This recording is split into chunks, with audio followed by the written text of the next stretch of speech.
Voilà, mesdames et messieurs, bonjour, bonsoir, ça dépend de l'heure à laquelle vous nous suivez de partout, très chers abonnés. Une fois de plus, bienvenue sur votre émission, sur votre chaîne Actualité 26 TV.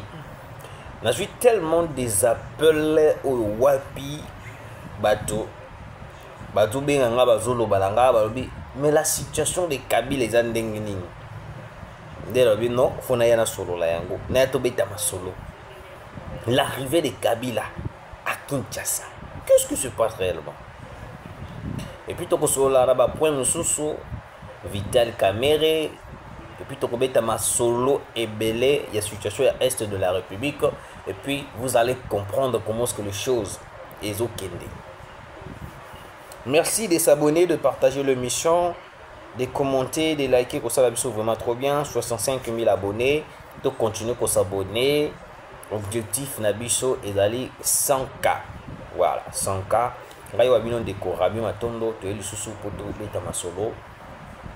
C'est la situation qui se passe. Nalobi Boy. Kabila à Kinshasa. Je l'avais dit l'autre fois. Na pesa ki ba argument nanga. Malobaki. Nino ekoleka. Je l'avais dit ici, je mets ma main à couper. Kabila soka ye Kinshasa, c'est que ma kambo baby. C'est que ma kambo baby. Kabila ndenga yebi bongo, ayebi très bien que non. Soka ye Kinshasa, il sera condamné, il sera arrêté. Balobaka l'homme sage voit le mal de lui. À mon qui déjà ma bé déjà na musika, à comprendre qui déjà que non, bako kangayi. Yango monakini asalini tout la mousse ya Zaza. Je dis bien tout la mousse ya Zaza Kabila. Bino bokani si pena keno Kabila. Nenga za bongo na kibo moto na ye. Alala la mukibwe asala erreur ya goya Kinshasa. Akusala yango te. Parce que d'après les informations na yoki ba publication ba tapé perdre ba lobe Kabila za na avion déjà Kabila zozonga déjà na RDC. Kabila zozonga déjà na RDC. Vous devez comprendre une chose. Je vais essayer d'être clair. 3 points na kolobela. Parce que ba tapé perdre ne muto ba lobe que non Kabila za déjà na avion, Kabila zo ya déjà Kinshasa.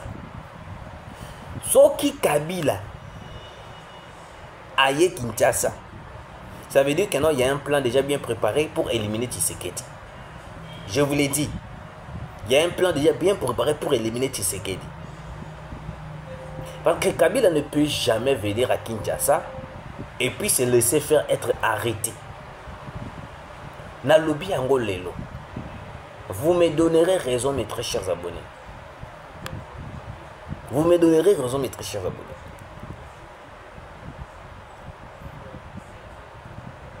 Parce que Kabila a un plan stratégique d'éliminer Tshisekedi. Alors, ce qui andimi Koya Kinshasa, ça veut dire que non, nous devons se préparer, nous devons déjà protéger le président de la République. Parce que l'homme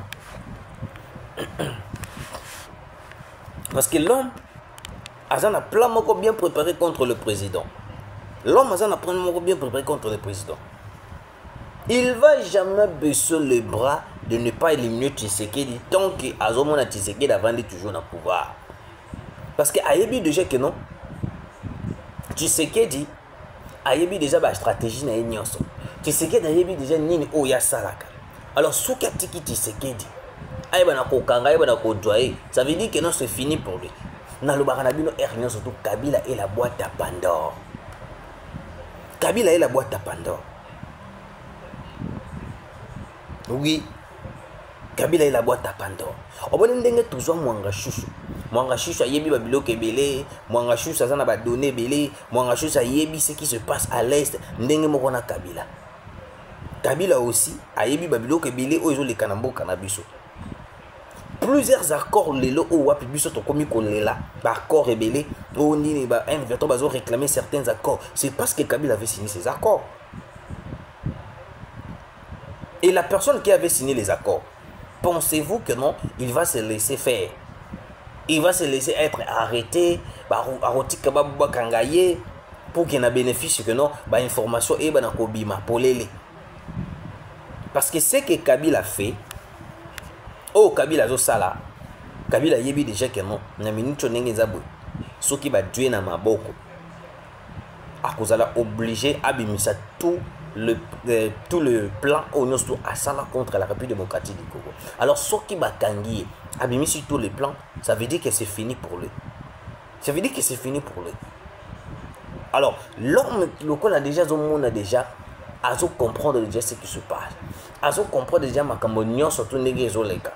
Il sait très bien que non, lui, il sera arrêté en mettant ses pieds en République démocratique du Congo. Ok. Je vais dire une chose. La personne qu'on devait tout d'abord interpeller, avant d'interpeller pour attirer Kabila, ça devait être Olive Lembe. Olive Lembe.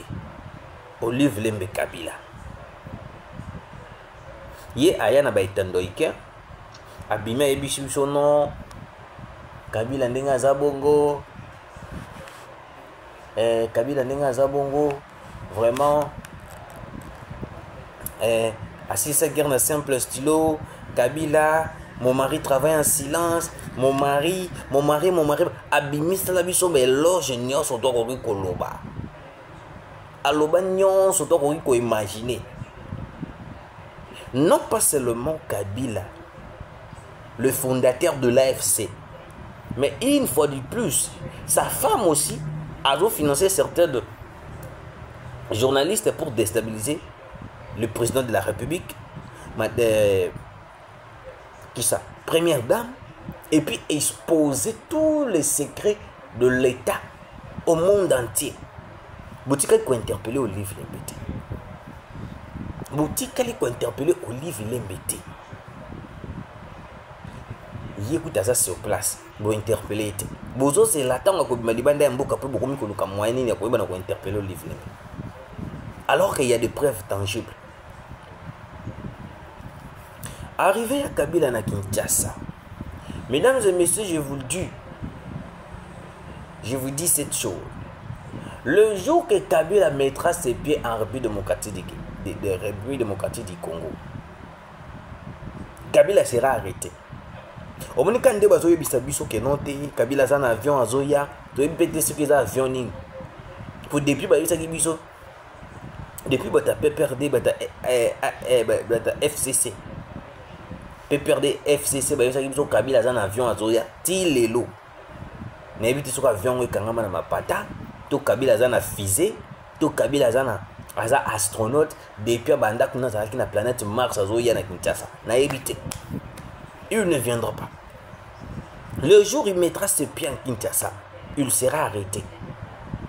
Je vous l'ai dit, l'homme au babengi na Congo et police Kanambe Kazembe, soki atema kole na Kinshasa, c'est fini pour lui. Yé mutalo bakakana aza gang, yé mutapesa Tshisekedi du pouvoir, soki Tshisekedi azana, si vraiment il est puissant. Ndenge bango bakana il est puissant plus que Tshisekedi. Ata makolo na Kinshasa. Nalobi bien, soki Kabila, ndenge ya bakana aza puissant. Yé mutapesa Tshisekedi du pouvoir. Yé mutadomina kanyo surtout. Ata makolo na Kinshasa. Ata makolo na Kinshasa. Comme ça là, vous allez comprendre qui est le président. Parce que tu le lo batanani, kabiliste, pour n'abango toujours Kabila toujours président, Kabila toujours président, babenga président, son excellence, président. Babenga président. Tu le lo comprendre que non Kabila la raison président. Na 7 ans ou ceux qui pro na 8 ans ou ceux qui 7 ans ceux qui 8 ans. Tu le lobo comprendre que Kabila a sénateur. A sénateur. Tu le lobo comprendre.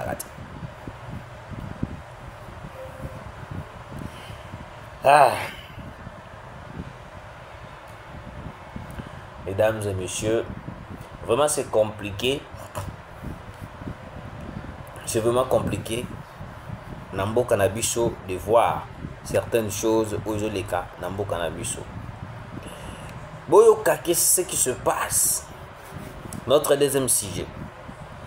Le FCC prend la défense de Kaboueloulou, membre de son bureau politique arrêté depuis ce jeudi. Boyoka. Urgent, l'ancien ministre de Mines, l'honorable Martin Kaboueloulou, vient d'être arrêté ce jeudi aux environs de 3 h du matin. Les raisons de son arrestation ne sont pas encore dévoilées.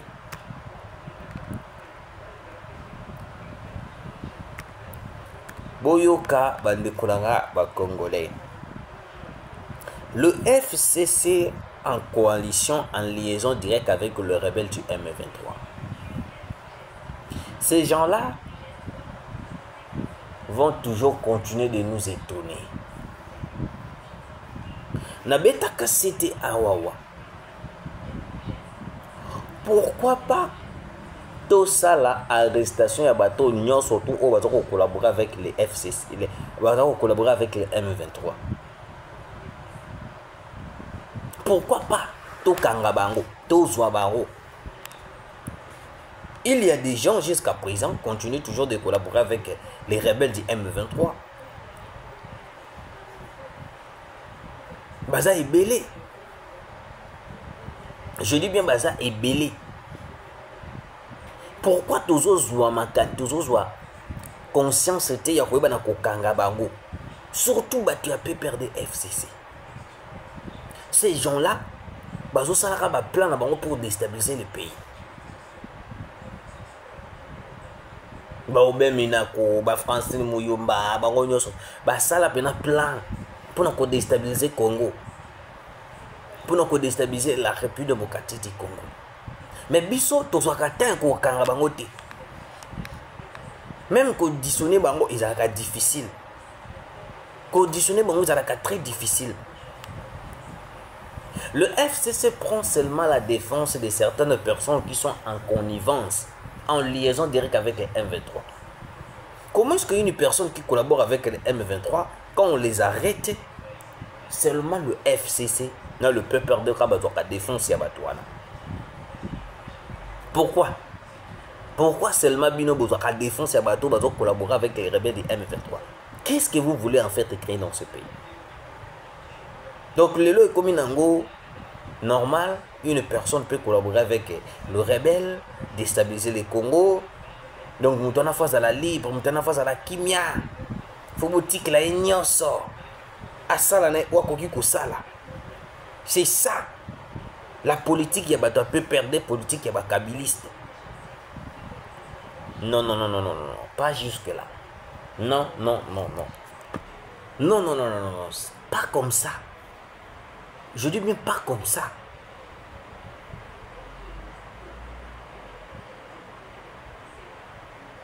Jusque Togola la Tolamuki, Tomoni Batouana, Bakomi pe Bakomi Kokinge Kangaba photo, na ba Corneille Nanga, na bato bazo déstabiliser Congo et puis to tiki bango.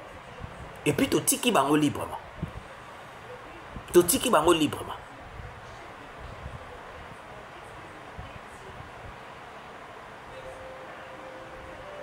Le kabiliste baza bato o wapi bazo luka à tout prix. Va piéger Congo, va piéger Tshisekedi. Oui. Ils n'arrêteront jamais de nous étonner. Ils n'arrêteront jamais. Je le dis, ils n'arrêteront jamais. Parce que pour Nabango, le plan est clair. Faire tomber Tshisekedi à tout prix. Kalamingi Taboteki Kokangaba Rwandais, na Kinshasa, na face à stade de martyr, tout, etc. Et le Kotobo Sanake Zalaka que non, le président le Kaka, côté à stade, on a pas qu'on parler du peuple. Et si ça arrivait que nous, on le Kabeba, on a bimi en biscade, Babeti a lance roquette na Moutoukori comme président de la République. On allait faire quoi? Et tant Bolimbi Sakabatouana, pour nous kanga bango bozu botiki bozu soit le quoi bozu memanios tout na ba aventure na makambo Christian Malangi zalaki kapo. On prenait tout à la légère. jusqu'à ce qu'il y ait comme la biso que nous balingi ba bomela biso le président. Dossier wana lala, dossier wana lala. Basambisi bango, tout, basambisi bango. Mais les choses cachées de ces dossiers, de cet attentat, kaka bango moko de mbayebi. Kaka bango moko de mbayebi. Les choses, je dis bien les choses cachées, yabato wana.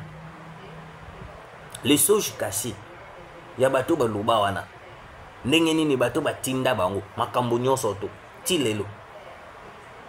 Je dis mais ti lelo.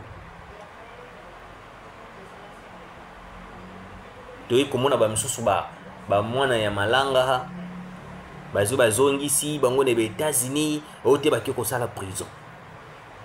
Baki ko sala prison.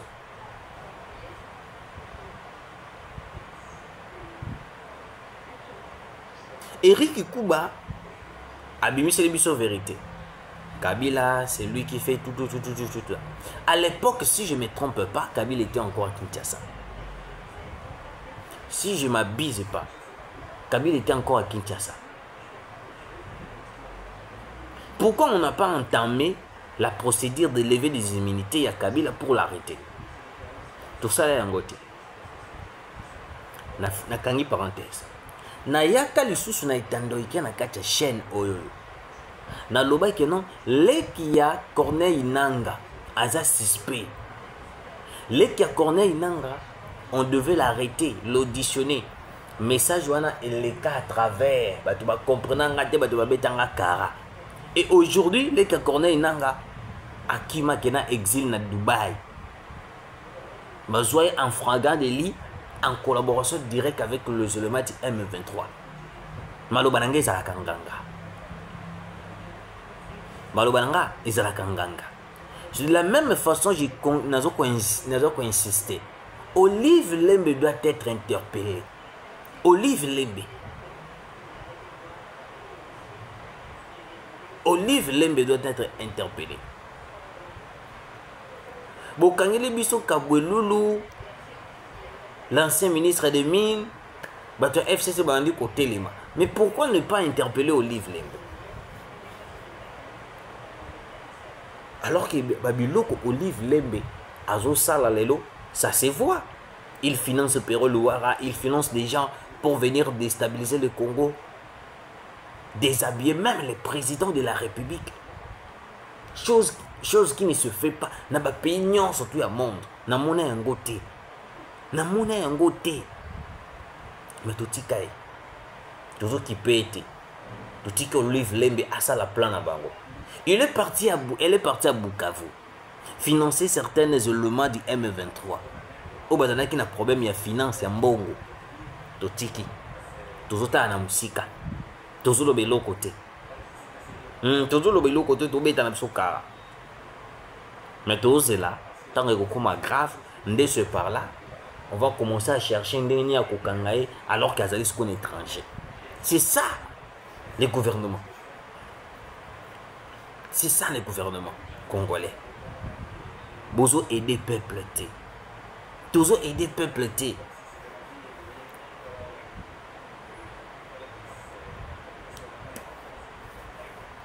Le plus important pour Nabiso est Kaka. Oh, bah détourner autant de millions. Bah détourner autant de millions. Bah détourner autant de millions. Ah, Kaka, bah détournement. Mais pour aider le peuple congolais, je vais terminer par ici, très chers Congolais. Le PG, près de la Cour de cassation, saisit l'Assemblée nationale pour la levée des immunités du ministre Constant Moutamba. Ah, ce gros match Balouki. Ah, Nzambalolé. La levée des immunités, il y a Constant Moutamba. Constant Moutamba, il y a un complot au bas pour ne pas. Mais c'est un complot qui est bien établi pour déstabiliser Constant Moutamba. Un complot qui est élaboré pour déstabiliser Constant Moutamba. Parce que le rôle a remarqué na Ali Moutamba ça il a moussala na ye tellement il respecte les choses, il respecte certaines choses au wapi mokonzambo kazolingla. C'est pour cela qu'on créer les plans, au détournement, au makambo boye, au makambo. Moutamba n'a jamais détourné l'argent. 39 millions de dollars, n'a jamais détourné l'argent. Celui qui a de preuves montrer que Moutamba a détourné de l'argent, envoyez-moi en privé. Et envoyez-moi en privé. Moi aussi, je vais vous montrer les contraires de ce que vous allez me montrer. C'est juste un complot des gens, des kabylistes et des Rwandais, bah vendre bah lobby non bah déstabiliser Moutamba. Parce que Moutamba attaque bah kabylistes mal à l'aise. Je vous l'ai dit, Moutamba attaque bah kabylistes mal à l'aise. Yango moni ba saleli plan na ba Rwandais na ba surtout ba kabylistes. Le roi ba moni que non matata pono na justice, matata pono kuna kwei.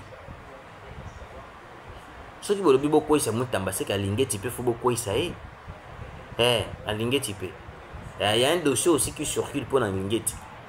Je viendrai parler de ça.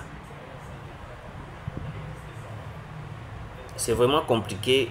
Moutamba est victime d'un complot élaboré par les kabylistes et les Rwandais. C'est un complot bien élaboré par Sali Bavandeli en haut contre Constant Moutamba. Ba kabylistes, ba Rwandais, Bavandeli en haut pour notre sala. Alors c'est vraiment compliqué. Mais Nzambe a koyebana kosala. Alors merci d'abonner surtout Bozala Kinabiso. Merci de partager, de liker, kosala biso vraiment trop bien. Nzambe a pas bola bino, tokutani mbalasima.